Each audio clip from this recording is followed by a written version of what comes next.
Alors, je suis aujourd'hui là avec André Mack. Merci déjà, André, de nous recevoir ici à l'EHL. Donc, peut-être pour commencer notre discussion, qui tu es, d'où tu viens, qu'est-ce que tu fais? Vaste question. D'abord, bienvenue à l'EHL. Comme tu vois, à l'EHL, c'est l'accueil santé. d'abord. Hein. Santé. Voilà. Santé. Non, mais, alors, bon vivant, ça commence comme ça. Donc, André Mack, c'est qui? C'est quelqu'un qui est né il y a 59 ans maintenant. Je fête mes 60 ans cette année. Ouais, c'est une étape. Grand moment. Ouais. Avec ma famille, on a fait beaucoup de choses. Et entre autres, à la table familiale, on parlait de la stratégie du Lausanne Natation à l'époque. Okay. Voilà, parce que papa était président du Lausanne Natation, ma maman était en charge des jeunes, mon frère était entraîneur en second. Enfin, c'était toute une histoire familiale. Puis moi, j'étais un peu pris là-dedans, attiré là-dedans. Aussi entraîneur des jeunes, water polo et tout. Et au bout d'un moment, à l'âge de 20 ans, je me suis dit, bon, maintenant, il est temps de parfaire mes études. Peut-être que je vais aller ailleurs que de continuer à parler de la stratégie du Lausanne Natation et peut-être parfaire mon autre langue qui était l'allemand que je maîtrisais très très peu parce que j'ai des origines allemandes et donc je suis allé à Saint-Gall. Donc j'ai étudié à Saint-Gall, ça m'a fait beaucoup de bien, apprendre justement l'allemand, le suisse-allemand, maîtriser ces deux langues, voir une autre culture de l'accueil. Et c'est ça qui m'a titillé ensuite à me dire mais c'est intéressant parce que je viens de maintenant deux cultures différentes, la francophone, j'ai appris la germanophone et puis maintenant la suisse-allemande. Et en fait l'accueil est perçu différemment et maîtrisé différemment. Est-ce que je pourrais pas en faire mon métier? Et donc suite à Saint-Gall, je suis parti à l'école hôtelière de Lausanne pour faire les études. Mais alors toutes les études, pas juste un petit programme d'études, l'ensemble des études, ce qui m'intéressait c'était cuisine, service, les processus, parler avec les autres, interagir, se blesser, l'excellence de cet art, tout en étant combiné avec une relation avec l'humain. Et c'est ça qui m'intéressait dans l'hôtellerie, la restauration et l'industrie de l'accueil à l'époque. Et donc j'ai fait. Puis après j'ai commencé ma carrière dans la restauration collective dans l'aviation. À l'époque c'était donc année 93, 2000, 2001. Et c'était les fameuses années Swissair. Donc moi je travaillais pour Guide Gourmet et puis on observait un peu ce qui se passait au niveau de Swissair, l'évolution de Swissair, SR Group, comme quoi on peut devenir d'un être très simple, très humble, très humain, on peut devenir quelqu'un d'autre quand il y a l'attractivité de l'argent. Et donc notre CEO de Guide Gourmet est devenu CEO de Swissair, est devenu CEO de SR Group et tout d'un coup on l'a plus reconnu, ce qui a mené quelque part à la perte de ce groupe qui était absolument fantastique. Et puis on l'a senti venir un peu, on était un groupe de jeunes, on a senti venir que ça allait pas dans la bonne direction, puis on a décidé d'aller voir ailleurs. Et à la même époque, l'école hôtelière de Lausanne a recherché quelqu'un pour développer un cours post-grade en catering aérien. Je me suis dit, ça c'est un bon challenge, ça m'intéresse. Et donc j'ai fait les deux. Habitant au milieu, entre Lausanne et Genève, le matin je prenais la voiture pour aller à l'aéroport de Genève, ou des fois j'allais à l'école hôtelière. Donc des fois je me trompais aussi.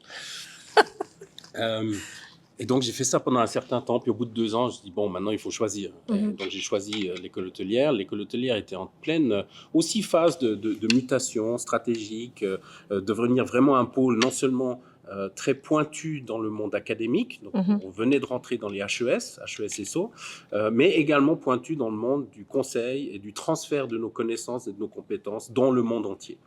Je trouvais ça un pôle assez intéressant. Puis avec un collègue, on a développé la future société de conseil du groupe école hôtelière qui s'appelait Lausanne Hospitality Consulting. Donc on a développé ça. On était tout petit, on a commencé, on faisait même pas 1 million de chiffre d'affaires. Et puis au bout de X temps, on a fait 12 millions de chiffre d'affaires avec des bureaux en Inde, des bureaux en Chine, des bureaux à Singapour. On était en train d'ouvrir Singapour, une joint venture au Japon. Enfin voilà, donc un essor, une évolution.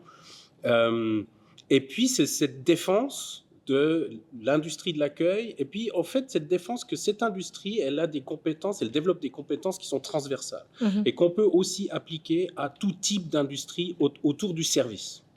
Et c'est là où nous avons développé toute une offre, une palette d'offres pour l'industrie des services, par exemple l'aviation, par exemple les banques, par exemple les assurances, des gouvernements également, pour leur permettre d'intégrer une culture du service à l'intérieur de leurs équipes. Et également une culture à l'intérieur du groupe. Donc vraiment rajouter une culture dans un groupe existant qui considère qu'il devait défendre certains principes orientés vers la production, orientés vers l'excellence de la manufacture, orientés vers la satisfaction du client, mais le client final. Mais tout le processus, comment arriver à aboutir à une meilleure satisfaction du client était un peu mis de côté. Donc voilà, aider des entreprises de services à améliorer encore ce cycle client. Et puis nous défendons ici à l'école hôtelière le fait que pour défendre et pour améliorer le cycle client, il faut d'abord et avant tout améliorer le cycle employé. Et donc, lorsque nous donnons du conseil à nos clients dans l'industrie du service, nous focalisons sur les deux cycles, ces deux chaînes de valeur qui sont aussi bien l'employé que le client. Les deux vont de pair, les deux doivent aller de pair. Voilà. Donc ça, c'est un peu ce que nous avons défendu, je défends maintenant. Et puis, je me suis éclaté depuis ces quelques 25 dernières années. Et puis maintenant, il y a une nouvelle stratégie à l'école hôtelière. Il y a une intégration de cette société de conseil dans le groupe. Et puis, on a splitté les activités, on les a mis dans différents segments. On les appelle des business units. Et puis maintenant, j'ai le rôle de corporate ambassador du groupe EHL à travers le monde, donc ouvrir des marchés, parler à des gouvernements, identifier des nouvelles opportunités dans le monde du B2B, donc générer des affaires supplémentaires pour le groupe EHL. Voilà. OK. Tu as beaucoup d'expérience donc, sur le territoire ou sur le terrain de l'hospitalité. Ça a évolué comment ces dernières années? C'est quoi l'évolution que tu as pu constater? On en est à quoi aujourd'hui? Qu'est-ce qui sont peu? Tu parlais beaucoup, tu aimes bien les défis, les challenges. Tu crois que c'est quoi ces défis maintenant dans tout ce qui est prestation de service ou ce côté prendre soin du client? On en est où? On en est où? Alors, c'est intéressant d'ailleurs parce qu'on a utilisé différents termes pour la même industrie. On a utilisé l'hôtellerie, on a utilisé la restauration, après tu as parlé de hospitality, c'est juste, j'ai parlé d'industrie de l'accueil, tout ça c'est juste. Et en fait, au cœur de ça, on a de nouveau les employés et on a les clients. Et quelque part, c'est quoi le hospitality industry, l'industrie de l'hospitalité? En fait, c'est toutes les industries spécifiques. Donc hôtellerie, restauration, mais également des casinos, également des cliniques privées, également des bateaux de croisière, et puis de la restauration collective. Enfin, là où on a le client comme ressource finale du plaisir. Je mettrais un peu comme ça. Et en fait, dans le sens large du terme, c'est également à chaque industrie qui a une fonction orientée vers le client final. Et alors là, on couvre énormément d'industries. Voilà. Et c'est ce que nous couvrons ici à l'école hôtelière. Dans quelle direction va cette industrie dans le sens large du terme? On a tous le même défi, on a tous le même challenge actuellement, qui est suite au Covid, c'est le recrutement des talents. C'est en fait générer de l'intérêt auprès des jeunes pour rentrer dans cette industrie. Parce que cette industrie, dans le sens large du terme, a démontré qu'elle était très sensible à des crises mondiale et internationale. C'est en train de s'améliorer, mais pendant certains temps, nous avons eu des problèmes aussi de recrutement, ou là, je dirais les écoles hôtelières dans le sens large du terme ont eu des problèmes de recrutement à travers le monde. C'était plus tellement intéressant comme industrie. Les parents se posaient la question, mais est-ce que je vais envoyer mon jeune, mon enfant, se former dans une industrie qui vient de démontrer qu'elle est très sensible à ce qui se passe quelque part dans le monde. Voilà. Je crois que ça nous a fait beaucoup de bien en tant qu'institut de formation pour nous repositionner un peu. Ici, l'école hôtelière de Lausanne se repositionne comme une hospitality business school. Donc, orientée aussi bien dans l'industrie de l'accueil, donc développer des compétences humaines, sociales, d'interaction avec l'autre, que ce soit client ou employé, mais également le côté affaires, le côté scientifique, le côté solide, pur et dur. On est en train de développer, on est là pour développer une branche et lui créer des opportunités durables. Voilà. Et donc, le challenge numéro 1, c'est les employés. Le challenge numéro 2, c'est l'intégration de la technologie. Cette technologie, nous avons des fournisseurs tout autour de cette industrie qui sont intéressés par cette industrie. Le tourisme, et l'hôtellerie, restauration, métier de l'accueil est quand même l'employeur numéro 1 au monde. Et donc, c'est intéressant. Et donc, vous avez des tas de fournisseurs qui développent des nouvelles solutions, qui les développent pour notre industrie. Donc, l'innovation vient d'eux. Je tiens juste à être très clair, l'innovation vient très peu de nous. L'innovation vient d'eux. OK. Et donc, après, c'est comment est-ce qu'on peut les intégrer? Parce que, at the end of the day, quel est notre business principal? C'est assez simple dans l'hôtellerie. C'est des draps propres et des soupes chaudes. OK. C'est ça. Maintenant, c'est tous les jours, 365 jours, 24 heures sur 24, 7 jours sur 7. Et c'est là où ça devient complexe. C'est là où ça devient une industrie, à proprement parler. Que ce niveau d'attente des draps propres et des soupes chaudes, alors on est en train de parler de l'ensemble des services qu'on offre, mais que ce niveau d'attente est le même qu'on soit à 2 heures du matin, que ce soit à 8 heures du soir, délivré par n'importe qui dans le prestataire de service. Et c'est là où ça devient un peu complexe. Mais on est orienté vers délivrer des prestations à quelqu'un. C'est aussi simple que ça. Et c'est ça qui nous fait vivre. Alors, la technologie, comment est-ce qu'on peut l'intégrer? Quel type de technologie? Quand est-ce qu'on doit l'intégrer? Dans quelle mesure est-ce qu'elle doit prendre le dessus sur ce que nous faisons, sur notre business principal? Ou est-ce que c'est un outil? On le considère comme étant un outil, c'est une aide, et on doit la considérer comme une aide et comme un outil, et pas plus que ça dans notre industrie. Et il y a de temps en temps cette confusion. Donc, que la technologie reste au service de l'hôtelier pour qu'il puisse le maîtriser, le gérer, puis que ça ne devient pas une préoccupation au quotidien. Voilà, nous on est là pour mettre à disposition une colonne vertébrale qui permette d'intégrer, de plugger n'importe quel type de technologie. Donc ça, c'est le deuxième challenge, c'est la partie technologie. Et puis l'autre challenge, c'est générationnel. OK. Et c'est comment intégrer dans une même structure organisationnelle différentes générations. Ce n'est pas uniquement spécifique à notre industrie, il y en a beaucoup d'autres. Mais étant donné que nous tendons à donner des responsabilités vers le client final à des jeunes, mais qui sont gérés par d'autres générations en général, c'est comment est-ce qu'on arrive à créer ce langage, cette plateforme commune de communication et de valeurs qui, somme toute, sont complètement différentes maintenant. Mais comment est-ce qu'on arrive à créer ceci pour que le client final ne réalise pas qu'il y a une différence de génération, d'orientation, de valeurs qui sont défendues par les mêmes personnes, par des personnes de générations différentes. Vous avez la génération différente, mais vous avez aussi des cultures différentes. Donc, dans l'hôtellerie, la restauration, ce qui fait sa richesse, c'est justement ce melting pot. Ce melting pot de culture, de génération, pour un melting pot de culture et de génération auprès de nos clients. C'est ça qui est génial. C'est ça qui rend cette excitation. Maintenant, il faut qu'on arrive à créer quelque chose qui va ensemble, où il n'y ait pas des gaps trop importants de perception, d'attente, de compétences. Et c'est là où, justement, on doit travailler là-dessus, à travers de la formation, à travers une mise à niveau régulière des nouvelles personnes qui viennent dans l'entreprise.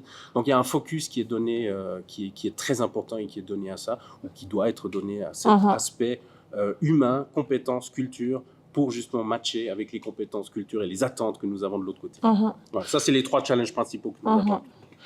Tu as utilisé le terme des valeurs. C'est vrai que les générations précédentes ont peut-être pas eu les mêmes valeurs que les nouveaux qui arrivent maintenant. Ici, d'ailleurs, on est dans la ferme qui est le cœur de l'EHL à la base. Donc, le bâtiment ici, c'était une ferme à l'époque. Je trouve assez intéressant parce que le pendant chez nous, c'est une ferme aussi qui est au cœur de tout. Ce côté de définir des valeurs, parce qu'on parle d'industrie, donc moi, quand j'entends le terme industrie, ça fait tout de suite penser à une grande machinerie, mais c'est pas que ça, c'est beaucoup l'hôtellerie, ou pour moi, le côté hospitality, c'est aussi beaucoup cette relation humaine, basée sur des valeurs communes qu'on développe et qu'on défend au sein de sites. Comment vois-tu ce côté des valeurs? Est-ce que c'est vraiment un sujet qu'on pourrait dire que c'est dans les habitudes des sites de définir, ou c'est pas encore... parce qu'on a beaucoup ce côté volonté de développer un business qui roule, qui fait des revenus. Et de l'autre côté, la personne qui vient faire un séjour, elle, finalement, elle vient dans un but précis qui est souvent lié à ses besoins personnels. Donc, comment est-ce que, au sein de l'EHL, vous travaillez aussi sur la définition des valeurs, des missions, des concepts dans ce sens, ou comment tu distribues ces deux côtés humains et business pur et dur? Parce que finalement, le site, il doit tourner, il doit avoir un certain bénéfice pour que ça soit pérenne. Oui. Mais il faut aussi que l'humain puisse plus s'exprimer. Oui. Vous gérez ça comment?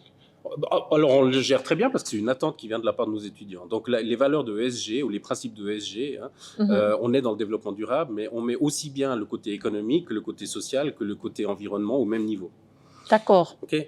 Donc, ça, c'est déjà une chose qui, pour nous, est absolument fondamentale. D'ailleurs, nous avons ici un département, une équipe qui s'occupe de la durabilité ici à l'école hôtelière. Pas uniquement en termes d'infrastructures, de campus. Donc, oui, nous avons des principes de durabilité que nous respectons, mais également dans les procédures que nous mettons en place, également dans la gestion des déchets. Donc, c'est quelque chose qui est une responsabilité de l'ensemble des parties prenantes qui sont acteurs ici à l'école hôtelière, aussi bien du management que des membres de la faculté, que des instructeurs, que des personnes qui travaillent dans l'opérationnel, que de nos étudiants. Et nos étudiants choisissent aussi d'étudier à l'école hôtelière de Lausanne, ou choisissent maintenant d'étudier dans une université ou dans une école qui non seulement défend des valeurs, mais également les met en pratique. Et ici, on les défend tous les jours, on les met en pratique. Il y a des comités d'étudiants qui travaillent avec notre département de développement durable, qui sont impliqués dans des projets de durabilité et qui réalisent que les trois vont de pair. L'économique, le social et l'environnemental. Et que de nos jours, on ne peut plus dissocier les trois éléments. Okay? Donc, ça fait partie de nos cours. Ça fait partie de notre pratique quotidienne. Ça fait partie du développement de projets qui sont réalisés par nos étudiants, qui sont définis par nos étudiants pour des clients externes, mais également qui sont mandatés pour des projets internes à l'école hôtelière. Donc, voilà, nos étudiants font partie intégrante de la vie que nous avons sur campus et cette vie doit absolument intégrer des principes ESG. Voilà, c'est comme ça qu'on le met en place.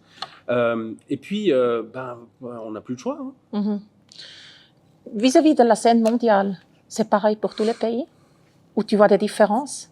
Non, il y a des différences. Il y a des différences de priorité. Alors, je ne vais pas parler d'un pays qui est censé montrer l'exemple depuis très longtemps et qui est en train de se tourner dans d'autres directions. Mais là, je reviens d'Asie, je reviens d'Inde. Alors, qu'ils défendent ces valeurs, qu'ils défendent des principes de ESG, ça, les entreprises le mettent en place également. Par contre, c'est beaucoup plus difficile de le mettre en œuvre à tous les niveaux de la société, parce que nous avons une société assez peu complexe. Des niveaux sociaux, oui, il y a des différences, mais disons, c'est gérable, c'est visible. Quand on va dans des pays comme l'Inde, ou certains pays en Asie, ou des pays en Afrique, ces différences sociales sont monstrueuses, beaucoup plus importantes. Donc, on arrive à impacter sur certaines couches sociales, ces principes ESG, mais pas sur toutes les couches sociales. Donc, ça prendra beaucoup plus de temps à être mis en œuvre. Et puis, je crois qu'il faut arrêter d'être arrogant. Tout ne doit pas fonctionner en fonction de nos principes, de nos sociétés soi-disant évoluées. Je crois que nous produisons beaucoup plus de pollution et nous détruisons beaucoup plus cet environnement que d'autres sociétés qui sont considérées comme plus simples. Okay? Donc peut-être qu'on a quelque chose à apprendre d'eux aussi. Tout à fait. Hein? On va se calmer un peu par rapport à ces différences parce que la notion de bonheur et de satisfaction et de succès, c'est quelque chose de très relatif. C'est par rapport à l'environnement dans lequel on se trouve et par rapport à ce qu'on connaît. Donc, chez nous, ça devient quelque chose de très ambitieux, compliqué, dur à atteindre. Compétitif. Alors que dans d'autres pays, voilà, c'est une réalité quotidienne et puis on se bat pas. On vit. Et on vit des valeurs et on connaît pas d'autres valeurs. Et c'est ce que j'ai constaté en voyageant un peu à travers le monde, et c'est la beauté des choses aussi. Alors arrêtons de vouloir tout changer, de tout faire venir à notre niveau. Je pense que ça fait du bien aussi de dire on s'est créé notre propre environnement complexe. et nos propres challenges. Je trouve très intéressant ce que tu parles vis-à-vis de cette complexité. C'est effectivement un sujet qu'on a constaté quand on a travaillé sur ces 15 ou 16 dernières années sur le projet Votre Cercle de Vie, où on essaye d'amener une certaine simplicité de nouveau, en se référant à les cycles naturels de la nature qui nous montrent très très bien comment on pourrait fonctionner d'une manière plus simple quand même. Donc l'économie circulaire comme un des piliers principaux du site. Comment vois-tu, donc tu as fait certaines analyses aussi sur ce dossier, pour toi c'est quoi ce site?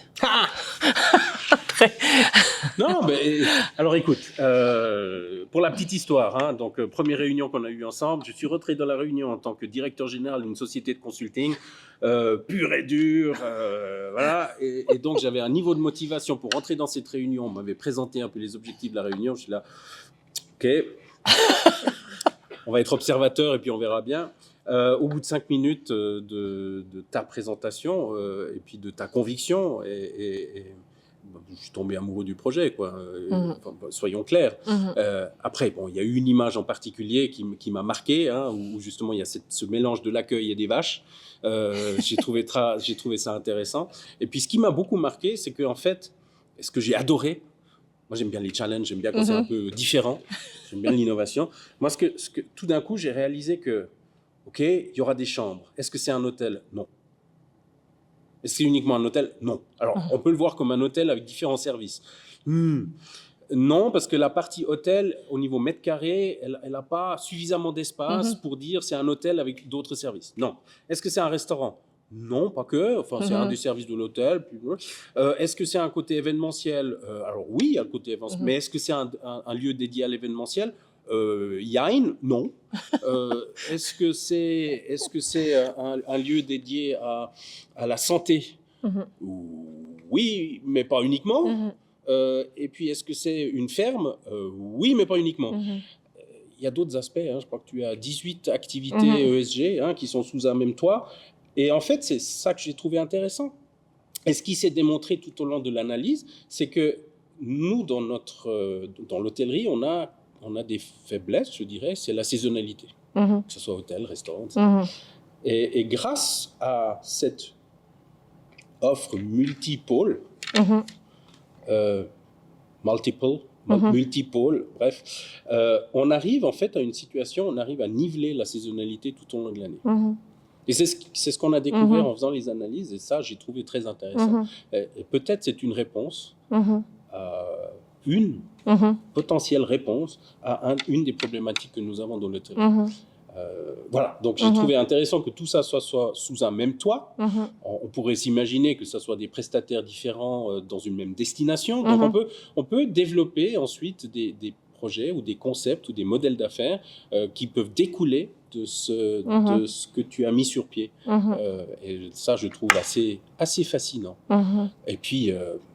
écoute, si tu parles du projet à des familles ici dans la région avec des jeunes enfants, ça marche. Il y aura tout de suite des yeux, les parents vont se dire voilà. Hein, c'est une excellente plateforme pour transmettre des valeurs que nous avons de la peine à expliquer à nos enfants. Ici, elles sont vécues tous les jours. Si tu parles à des hommes et des femmes d'affaires qui se creusent la tête, mais comment est-ce que mon entreprise peut mettre en place le ESG, le définir pour nous, etc. Là, de nouveau, on a une plateforme qui peut leur permettre de concrètement venir avec des pistes de solutions, etc. etc. Donc, ça, c'est ce côté aussi bien challenge, innovant que multipôle, multicomplémentarité, que nivellement de la saisonnalité qui, je trouve, sont très convaincants. Oui, c'est intéressant ce que tu dis au sujet tu avais parlé tout à l'heure de la saison, de l'époque Covid. Et c'est finalement, je trouvais intéressant parce qu'avant Covid, les gens souvent, ils n'arrivaient pas à comprendre. Tu parles de tous ces différents axes qu'on a développés au sein du projet et ils le voyaient plutôt comme faiblesse. Alors après Covid, ça a complètement changé. Je dis, maintenant je comprends. Si un secteur a plus de difficultés, que ça touche tous les secteurs, qu'une crise touche tous les secteurs, c'est très peu probable quand même. Les chaînes de valeur, tu as juste utilisé ce terme chaîne de valeur, ça aussi c'est un sujet qui me tient particulièrement à cœur de se dire que finalement, que ce soit les entreprises ou bien les familles qui viennent, qu'on a à nouveau la possibilité de vraiment suivre le début d'une production, donc qui est à la base souvent agricole quand même, dans tout ce qui est prestations, restauration. Comment c'est utilisé ce circuit court ou ce côté local ou de connaître le produit? Ça, c'est des éléments qu'aujourd'hui on voit qui peuvent être de plus en plus développés dans l'accueil. Absolument, absolument. Alors, c'est une nécessité absolue. D'ailleurs, ici, on a la brasserie 1893 qui a comme objectif... on met tout en place pour y arriver, pour acquérir le macaron vert. Donc là, on est dans le développement durable et on est dans justement cet élément de proximité. Nos produits viennent de, je crois, on est à 30 ou 40 kilomètres aux alentours. Donc on est en train de défendre ça. Et la solution du futur pour notre industrie vient du fait qu'on va se focaliser, on fait travailler des partenaires qui viennent de la région. C'est la solution. On doit devenir, je dirais, des experts, des défenseurs, des collaborateurs, des amis, des guides des acteurs régionaux. Magnifique, ça me plaît. Ça me plaît. On a dû, dans le passé, on a dû identifier tous les différentes chaînes de valeur qu'on peut créer avec les partenaires du réseau du Pays d'en Haut. Et je trouvais vraiment passionnant quand on commence vraiment à réfléchir au sujet des prestations, que nous, on a besoin des autres. C'est très riche. Finalement, ça, c'est peut-être aussi un avantage de la Suisse qui est tellement minuscule qu'on a beaucoup de gens qui offrent des prestations ou des services dans notre alentour. Puis, on a identifié de tête, c'était plus que 200 différents prestataires qui sont en dessous de 30 km de distance du site. Et ça, j'ai vraiment trouvé très chouette de se focaliser sur cette volonté de dire, à la place que je fais uniquement une analyse de la concurrence sur mon domaine, je fais une analyse du partenariat. Et ça, c'est quelque chose que personnellement, on a beaucoup de défis dans notre société aujourd'hui, mais on a aussi beaucoup de potentiel. Et ça, je trouve vraiment fort intéressant dans l'observation. Et je suis très contente d'apprendre et de savoir que le HL, c'est un sujet qui vous intéresse aussi. Vis-à-vis de la ressource humaine, l'idée sur le site de votre cercle de vie, c'est que les gens peuvent travailler à job sharing. Il y a des sites déjà qui fonctionnent comme ça. Tu as des connaissances des sites, parce qu'on a essayé d'aller voir un peu sur le territoire ou sur le terrain. L'idée, en fait, elle est venue en ayant discuté avec des cuisiniers, avec des gens qui étaient dans le service et compagnie, puis qu'il y en a plusieurs, quand on leur expliquait le concept du site, qui ont dit, mais moi, ça me ferait vraiment plaisir si je travaille sur un site comme celui-ci, que j'ai la possibilité pour 20% du temps de travailler, par exemple, dans la culture. Et ainsi, je sais, moi, cuisiner, qu'on sait qu'il y a quoi qui est finalement prêt dans le domaine de la production. Alors, je vais te répondre de manière un peu indirecte. Je suis venu une fois dans une destination, quelque part en montagne, je ne vais pas dire laquelle, et je dis, mais écoutez, vous avez, typiquement au niveau de la saisonnalité, dans la restauration, il n'est pas clair qui va venir dans quel restaurant. Dans la même station, dans la même destination. Donc, tout d'un coup, vous avez le restaurant X qui est plein à craquer, qui n'a plus assez d'employés, le service ne devient pas très bon, et puis le restaurant Y qui, lui, est juste rempli à 50%, et puis il est possible que le lendemain, ça soit exactement l'inverse. Donc, c'est difficile à prévoir. Alors oui, il y a les réservations, mais donc, il y a cette mouvance. J'ai dit, mais écoutez, créez un pool de ressources que vous partagez. Donc, on est dans le partage des ressources, mais on est un peu dans le job sharing aussi. Je trouve intéressant d'avoir cette approche où on a des compétences multiples. C'est ce que nous avions mis en place dans la restauration collective de l'aviation, où on avait dit, c'est pas parce que tu es engagé pour un job que tu ne peux pas faire un autre job. Une partie de ton temps. Donc, c'est exactement ce principe-là. Donc, ça a été mis en place il y a déjà très longtemps et ça a permis d'attirer et de fidéliser des personnes que nous n'aurions pas pu attirer simplement pour faire un travail répétitif, ennuyeux, pas valorisant. Alors que là, c'était une journée dans la semaine, tu vas faire ce travail, mais les autres jours, tu vas faire un autre travail, un autre travail, un autre travail. Et tout d'un coup, la nature même et l'attractivité de ce travail, travailler dans cette société a augmenté sensiblement. Après, la compensation, ça c'est encore autre chose. Mais tout ça, une fois qu'on a on est parti du principe que c'est possible, que ça amène beaucoup de valeur, eh ben on va le mettre en place.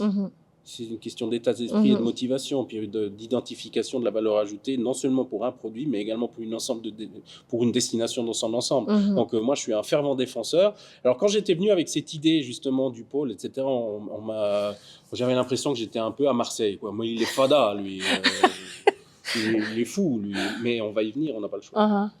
Oui, je pense. Parce que c'est vrai qu'on voit aussi, et puis aussi avec le pourcentage, tu as plus en plus de personnes, c'est intéressant. Les jeunes, il y a beaucoup qui travaillent plus qu'à 80%. Oui. Donc là, ça amène quand même tout un défi pour ceux qui doivent organiser la bonne continuité du site. Oui.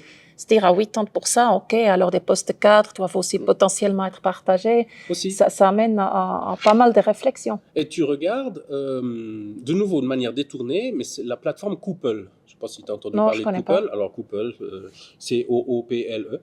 C'est une société qui a été créée par un visionnaire suisse alémanique, zurichois, et qui permet, et je crois que maintenant on est à peu près à 1 million de personnes qui sont enregistrées sur Coopple. Et le principe est que les gens, la population a des compétences, ne veut plus forcément travailler 100% chez un employeur, mais peut-être a envie de sélectionner quand cette personne veut travailler. Okay. Donc on va donner la possibilité, donc on lie un pôle d'entreprise qui ont des besoins avec des travailleurs, des personnes qui ont des compétences, qui ont des ressources, qui ont du temps, et on les lie à travers un site, une plateforme. Alors, c'est rien de nouveau, pas tout à fait. Parce que là, on peut se dire, moi, là, j'ai un job pour dans 2 semaines, moi, ça me va très bien. Ces 2 prochaines semaines, j'ai rien. Et travailler dans ce domaine-là, tiens, c'est intéressant, j'ai ces compétences, ça fonctionne. Ce site va matcher mes compétences avec les offres qui vont m'être proposées. Et donc, je peux choisir et j'y vais. Et puis après, pendant 1 semaine, j'ai peut-être rien, mais c'est mon choix. Donc, si la plateforme va me proposer des jobs, c'est mon choix de dire non merci. Parce que j'ai envie d'aller skier, ou j'ai envie de rien faire, ou j'ai envie de me cultiver, ou j'ai envie d'apprendre des nouvelles choses. Bref, mes priorités actuellement sont ailleurs. Et puis, je pourrais reprendre le travail la semaine prochaine. Avec mes compétences, je peux travailler dans une autre industrie. Donc là, on est en plein dans cette réflexion. Ça existe, c'est en place en Suisse, c'est en place aussi en Angleterre, et ça sera en place dans d'autres pays. C'est fort intéressant. Oui, ça change finalement, le besoin de la société a fondamentalement changé. Et c'est vrai qu'une orientation uniquement carrière, travail à fond, sans prendre en considération tous les besoins, je pense que les nouvelles générations qui viennent, elles ont une vision un tout petit peu différente pour ces points. Complètement. C'est intéressant aussi de voir cette évolution. Je ne peux pas généraliser, mais disons, est-ce que la progression, la définition du succès que nous avions, commencer une carrière, on se disait j'ai envie de grandir verticalement. Il y aurait tendance maintenant à vouloir grandir horizontalement, pas forcément verticalement, parce qu'on a réalisé qu'en fait, plus on grandit verticalement, plus on a des responsabilités, plus on a des emmerdes à gérer. Alors, certaines personnes adorent d'avoir ces situations, on est dans le management d'équipe, on est dans... Et voilà, donc chacun va définir le succès à sa manière, et puis le succès peut être actuellement tout à fait, il est valide, il est toléré, et il devra être toléré de plus en plus aussi de manière horizontale, et pas forcément vers gagner plus d'argent, avoir plus de responsabilités. On remarque que certaines personnes n'ont juste pas envie d'avoir ces responsabilités supplémentaires. Voilà, fichez-moi la paix. Je suis très heureuse à changer 5 fois, 6 fois, 7 fois de métier pendant toute ma vie. Mais par contre, j'ai envie d'avoir du plaisir et surtout avoir un sens, de fameux purpose, le sens dans mon travail. Fine, c'est comme ça, c'est une nouvelle évolution et puis on doit l'intégrer. J'ai dit une fois dans une conférence que je donnais au Mexique à des PME, et on est dans un monde plus traditionnel, traditionnaliste, et ils voulaient faire des affaires avec l'Europe. Et puis à un moment, ils me posaient la question, M. Mac, je crois qu'ils étaient 200, 300 en face, mais M. Mac... je sens que j'ai de plus en plus de déconnexion avec les employés que je recrute. Comment est-ce qu'on gère cette situation-là? Il dit, écoutez, vous avez 2 choix. C'est soit de vous décider de vous entourer et de trouver que des employés, futurs employés, qui défendent vos valeurs et qui les représentent, mais vous risquez de vous retrouver très seul, ouais. très rapidement, ou alors vous développez des stratégies pour intégrer cette nouvelle génération. Et des stratégies positives, et où vous dites, je vais apprendre quelque chose. Oui. Et voilà, donc il y a ces deux choix. Oui, c'est intéressant. Aussi vis-à-vis de le côté individuel. Ça, c'est aussi une question que je me pose depuis longtemps. Finalement, à l'époque, on avait l'habitude de se soumettre à la vision de l'entreprise. Et aujourd'hui, je me demande quand même si on ne peut pas aussi aller dans une... Bien sûr, il faut avoir les lignes de conduite qui sont données, je pense que c'est nécessaire, mais qu'il y a aussi cette implication ou cette richesse de la culture. Nous, à la ferme, déjà maintenant, on a des gens qui viennent du monde entier, qui font du woofing. Et souvent, on leur laisse, il y a des jours de la semaine où ils peuvent cuisiner selon leurs habitudes. Et on va dire, certaines personnes disent oui, mais vous avez la tradition de la ferme et ainsi de suite. Je dis c'est pas grave parce que ça, c'est quand même intéressant pour nous. Nous, on n'a pas le temps d'aller voyager à travers le monde parce qu'on a la ferme, on a les animaux, on a des attaches qui nous permettent de le faire un peu moins que d'autres personnes. Mais on peut découvrir le monde à travers les gens. Et ça, c'est des choses qu'on s'est dit, peut-être aussi dans une structure hospitalière, on pourrait imaginer qu'il y a des moments où vraiment la personne qui offre les services au quotidien aux gens qui sont accueillis peut plus démontrer son identité, qui peut montrer d'où il vient, puis qu'est-ce qu'est sa culture. Et de faire du coup des journées à thème liés aux habitudes des personnes qui sont là. Pour qu'il y ait une certaine interaction qui commence à se mettre en place et puis qu'on a des personnes individuelles qui sont vues parce que finalement tout le monde a envie d'être vu. Ça m'amène aussi à un transfert du savoir. Un point qu'on aimerait faire dans le restaurant, tu as dit avant ce restaurant, mais pas que, effectivement, ce restaurant d'inclusion où il y a des zones d'artisanat, où il y a des artisans de la région, où on a beaucoup de savoir-faire au sujet artisanat dans la région, où on a les aînés, le troisième âge, qui ont leur place où ils peuvent venir ensemble à faire que ce soit le crochet, le tricot, la dentellerie, c'est quelque chose qui est très connu de la région. Le papier découpé. Oui, pour qu'on raconte, exactement, papier découpé, pour qu'on raconte l'histoire d'où on vient, parce que les racines, d'où on vient, je pense quand même, on est aussi un peu dans une crise d'identité de notre société. Tout va vite, tout se mélange. Et ce côté, qu'est-ce qui est notre identité ou qu'est-ce qui sont notre attache finalement dans notre société pourrait être un sujet. Et ça, c'est quelque chose que je me réjouis particulièrement de donner la place à ces gens-là. Au Châteaudet, on a passé 44% des personnes qui ont plus que 65 ans. Et finalement, on a tous besoin d'être utiles ou de servir à quelque chose, d'être au service des autres. Je pense que c'est quand même dans la nature de l'humain. Alors, c'est une approche intéressante. Maintenant, on ne peut pas la forcer. Hein. Donc, c'est intéressant parce qu'on a eu le même débat avec pas des propriétaires, mais des tenanciers, des opérateurs de EMS. EMS privé, EMS étatique, etc. Et est-ce qu'on pourrait créer un site de vie où, en fait, on mélange les générations? Ça existe, hein, ça existe. Alors après, t'as l'input de certaines personnes âgées qui disent « Quelle horreur ! Surtout pas, fichez-moi la paix, j'ai vécu 80 ans, je veux du silence autour de moi. » Puis après, vous avez les autres qui disent « Oui, c'est excitant, c'est génial, mettez-moi des bébés dans mes bras, j'ai l'impression de revivre. » Donc, voilà, il y a différentes... Mais oui, l'initiative semble géniale. Enfin, moi, je suis un défenseur de ça, parce que ça permet à certaines familles, certains jeunes, certaines personnes de considérer qu'elles vont apprendre quelque chose au-delà de simplement une compétence. Il y a aussi ce côté émotionnel, il y a cette relation intergénérationnelle qui peut éveiller peut-être certaines vocations avec le temps. Et puis revenir peut-être à des valeurs qui sont plus fondamentales que défendent les générations plus anciennes. Oui, alors complètement. Maintenant, c'est une activité. Tout à fait. Voilà. Non, tout à fait. Non. Et puis, comme nous l'a dit déjà, votre service, c'est vraiment les différents âges, les différents besoins, les animaux aussi, les plantes, tout ça, que ça cohabite ensemble et puis qu'on voit que finalement, au moment que tu laisses de l'espace à la vie, la vie, elle se passe. C'est Oui. quelque chose de tout à fait C'est ça. automatique et C'est ça. naturel. C'est ça. Que des fois, on s'est peut-être un peu compliqué la vie dans notre société ici en Suisse. Ça, c'est ce qu'on a discuté tout à l'heure. Ah, ça, on est doué, oui. On est, on est doué, oui.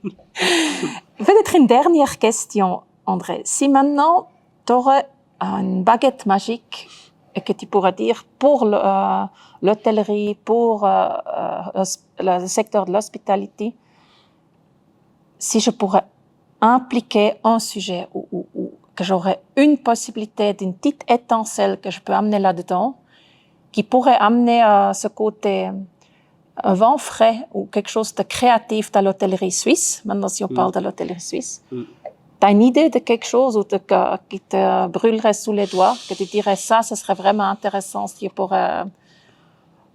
on pourrait essayer. On est innovant. Alors, il y a eu un rapport qui est sorti une fois, début des années 2000, par le rapport qui a été mandaté par la Confédération, puis ils sont arrivés à la conclusion qu'il fallait arrêter de soutenir certaines entreprises qui enlèvent aux jeunes générations, à ceux qui veulent, les entrepreneurs qui sont compétents, qui viennent avec des produits innovants, qui en veulent, ils enlèvent des parts de marché parce qu'ils continuent d'attirer une clientèle bien malgré eux, mais c'est des produits qui sont assez mauvais, pas très professionnels. Et donc, je dirais, je pense qu'avoir cette honnêteté de se dire, favorisons l'avenir, et puis identifions et intégrons ou donnant la possibilité à peut-être certaines personnes qui en ont marre, parce qu'en fait c'est un manque de motivation, de trouver un autre chemin, à nouveau motivant pour leur vie, et peut-être sortir de cette industrie de manière élégante. Voilà, et de permettre à d'autres qui en veulent de prendre le relais. Parce qu'ils vont le prendre plus longtemps, ils vont le prendre avec des produits intéressants. Voilà. Comment y arriver, je ne sais pas, mais c'est la baguette magique. Exactement. Tu m'as dit baguette justement, magique. Il n'y a pas de condition. Il n'y a pas de condition. Tout à fait. Voilà. Donner la place à la créativité. Donner la place à la créativité et justement permettre le basculement d'une clientèle qui existe à ces produits. Et donc permettre à ces produits d'avoir une attractivité supplémentaire et une chance de succès supplémentaire. Magnifique. Voilà. Merci beaucoup, André. Mais je t'en prie. Écoute, on finit avec... on va le boire, celui-là. On va le boire. Merci beaucoup. Mais je t'en prie, ça m'a fait plaisir. De retour à ce lieu symbolique qui est la ferme. Beaucoup de choses se sont passées ici à la ferme. Beaucoup de familles se sont créées à la ferme. Voilà. Ah non, c'est symbolique pour le HL. Santé.